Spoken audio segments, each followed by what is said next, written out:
The Source engine is infamous for the techniques discovered by players which had no intention of being in the game in the first place. From bunny hopping in Counter-Strike Source,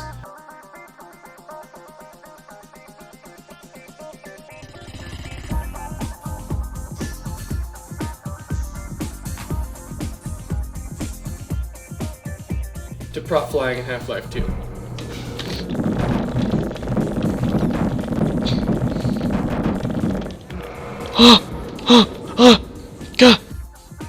But one stands out among the others, a mechanic with a similar reputation, but was made intentionally rather than being found by curious players, and it resides in, you guessed it, Team Fortress 2. The technique we will be talking about is rocket jumping, which can be performed by the soldier and sometimes the dome man, but that's for another time.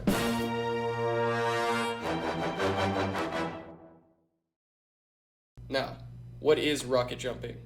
Is this what you think of when you hear rocket jump? No.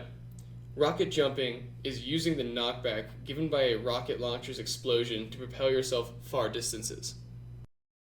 So first, let's look at what the best rocket jumpers can do. This clip is an example of a rollout. A rollout is the chaining of multiple rocket jumping techniques to quickly reach the enemy team's spawn.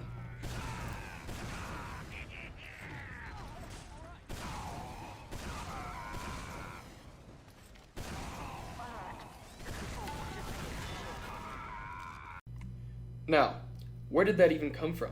I mean, how did people discover this kind of stuff? Well, in that case, we need to go far back. It's actually a very old technique, originating in some of the first Doom games.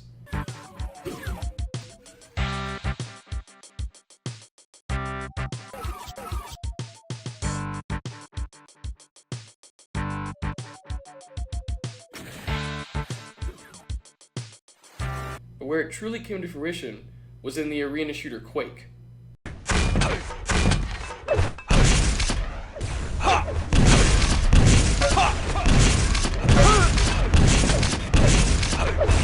Last standing.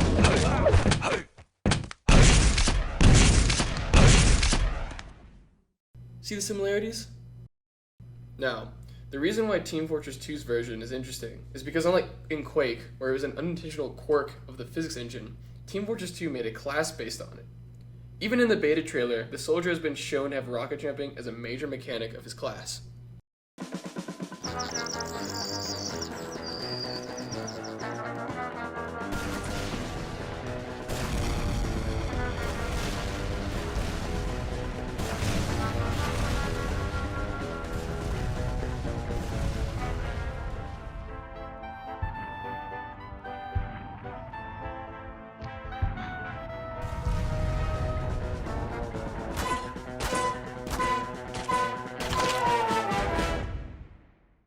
There are many different types of rocket jumping, but here are a few of the main ones I think are the most important.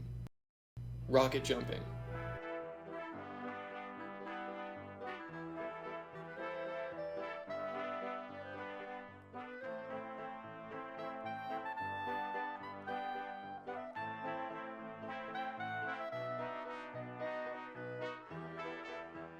Wall rocket jumping.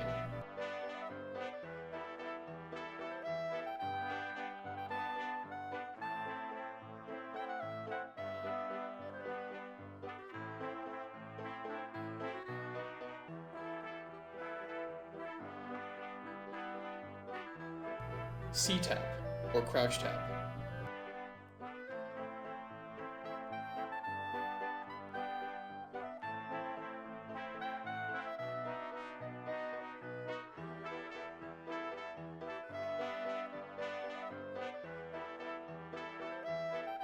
Pogo.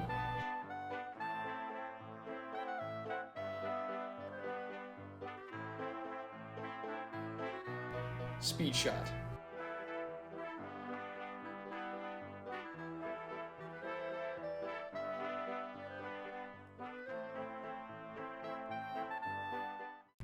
As seen earlier, these techniques can be chained together to form the strategy known as a rollout. So then how do you even begin on this journey? Well, let's start off simple.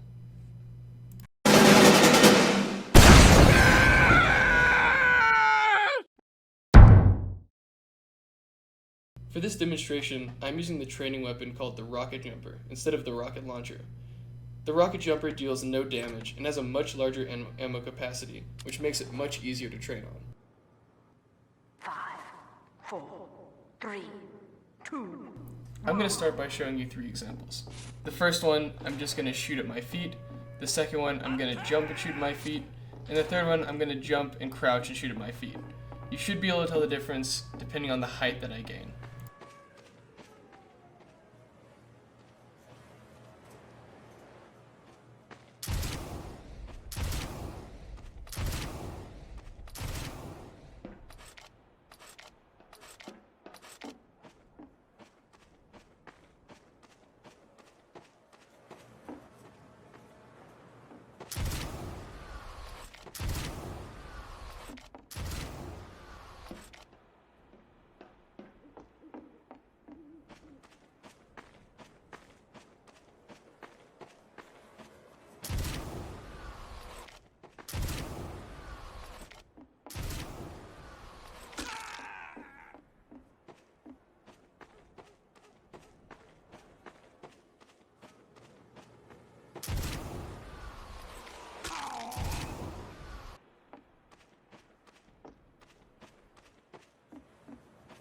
To actually rocket jump is quite simple. First, you're going to want to look at your feet, jump, and shoot the moment you jump. You can either jump normally and you won't go as high, or you can try to jump and crouch at the same time to send yourself much higher. It's quite simple, it just takes a couple tries.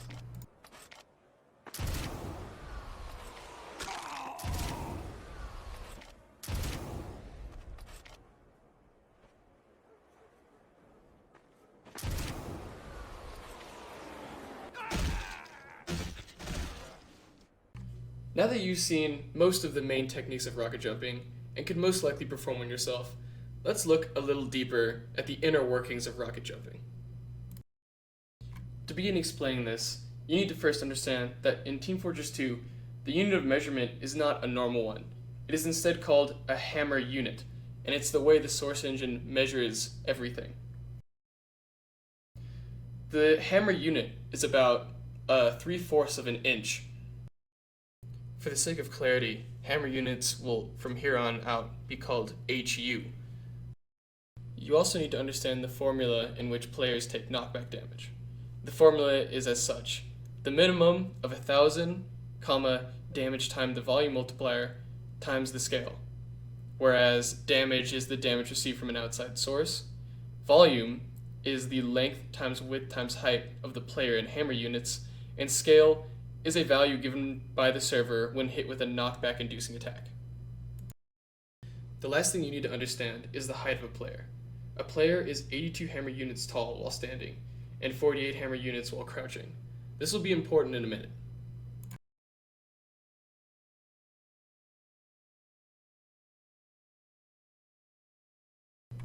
Let's go back to our Ctap example.